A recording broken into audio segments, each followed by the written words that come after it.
Okay, we're going to see a quick example for the banker's algorithm. I am not going to run you through it in too much detail because the major chunk of the banker's algorithm is just the safety algorithm, which we already looked at during deadlock detection. So I'm going to leave it more like an exercise to you.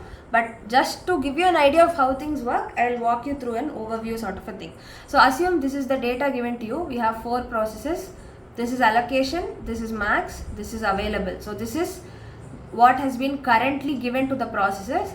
This is the maximum they claimed that they will ask for. Like T0 says, I will not ask for any more than 7 instances of A, and so on and so forth. This is the inventory currently available with you. And then we have another thing called need here, which is max minus allocation, which is over here. So if you subtract these two matrices, max minus allocation, you will get this. So all this is given to us. Now generally we start with T0, T1, T2, T3, T4 and so on. Here I am, as I said, I am not going to go into the full-fledged step-by-step thing because most of it is familiar to you. So I am just taking one special case as an example. Let us say T1 is requesting 102.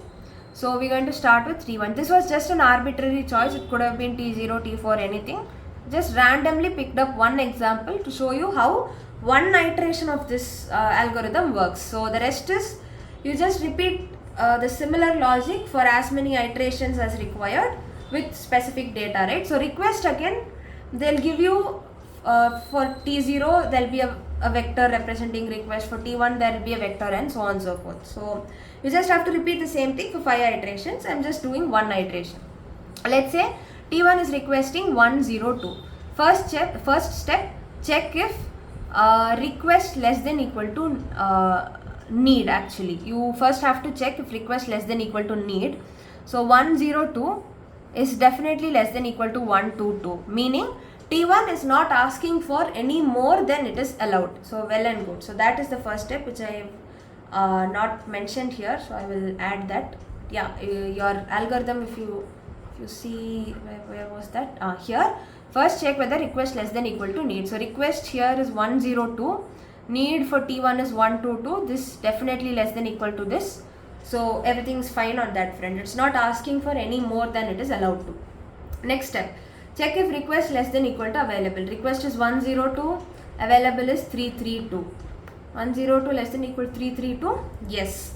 So proceed to allocate. So when you allocate, what you do is you're going to do these 3 steps. Available equals available minus request, allocation is allocation plus request, need is need minus request. So this is your available, this is your allocation, this is your need, this is your request. You have all the matrices or vectors, you have the formulae. So it is just a question of substitution. I'm not going to do the math. When you do the math, this is what you will get, right? So this is the new data. Now with this data, you have to run the safety algorithm, which again in the previous segment on deadlock detection, I solved an example. So I will leave this as an exercise to you. It's the same procedure, same steps. You run the safety algorithm. You will either get a safe sequence or you will not be able to find a sequence, which means this is an unsafe state. So I'll leave it to you as an exercise to see what turns up. The solution is, you will see that the sequence 13402 is a safe sequence, which means you have a safe sequence, meaning the system is in a safe state. So by allocating resources and executing threads in this sequence, a deadlock can be avoided. This is what we conclude. So very simple example, you have all this data given, allocation max available, need is max minus allocation, which you can find out. Request, again you will be given, if you have 5 processes, each will have a separate request vector, all of which will be given. For the sake of simplicity, I took only one here. First step, you will check if request less than equal to need. If not, then and there you will raise an error and say this is wrong, this cannot happen, this is not a safe state.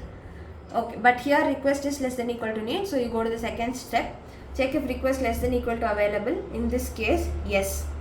If not, then again you will skip T1 and you will move to T2, T3, T4. Again you will come back to T1. Here we did not have to do that because this is less than equal to this. So yeah, now you will proceed to allocate. For making the allocations, here are the formulae. The data is already given. You simply have to plug in the values and do the math.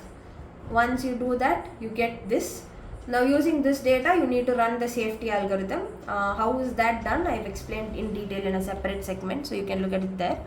So yeah, once you run that, either you get a safe sequence, meaning this is a safe state, there's no deadlock, or if you do not get a safe sequence, you will undo this allocation, meaning you will go back to this condition, right? So this is where we started. So you'll come back here. If you undo that allocation, you have to come back to max this, allocation this, available this, need this.